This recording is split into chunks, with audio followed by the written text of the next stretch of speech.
আবারও ধূপগুড়িতে 1 কোটি টাকা পেলেন ধূপগুড়ি ট্রাফিক গার্ডের কর্মরত সিভিক ভলেন্টিয়ার চন্দন রায়। তিনি ডিউটি অবস্থায় 60 টাকার একটি 10 সিরিজ লটারির টিকিট কেটেছিলেন।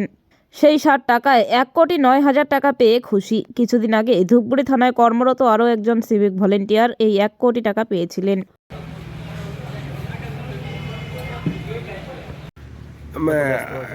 আপনার নাম? চন্দন রায়। কি করেন? এমনি সিভিকে কাজ করি, কোন থানা? ধূপগুড়ি ট্রাফিক গার্ডে আছি বর্তমানে। আজকে আপনি 1 কোটি টাকা কোটিপতি হয়েছেন, কি বলবেন?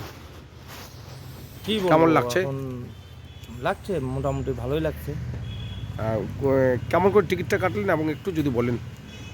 একজন ছেলার পাশ দিয়ে যাচ্ছিল, বললো যে একটা লটারি আছে, লটারিটা জোর করছে তাকে? হ্যাঁ, তারপর লটারিটা দিল। পরে মোটামুটি 6টার সময় দেখি আমার ফার্স্ট প্রাইজ। প্রথমে তো আমাকে বলছিল সান্ত্বনা প্রাইজটা হয়েছে স্যালারি, তারপরে শুনি যে ফার্স্ট প্রাইজটা লাগিয়েছে। আপনার বাড়ি? আমার বাড়ি ঝুমুর পূর্ব আলতাগ্রাম। আপনার ছেলে 1 কোটি টাকা পেয়েছে, কখন শুনতে পেলেন? এই সন্ধ্যার সময় শুনতে পারলাম আর কি, 6টার দিকে। কতটা খুশি? খুবই খুশি। কি করবেন এই টাকা দিয়ে?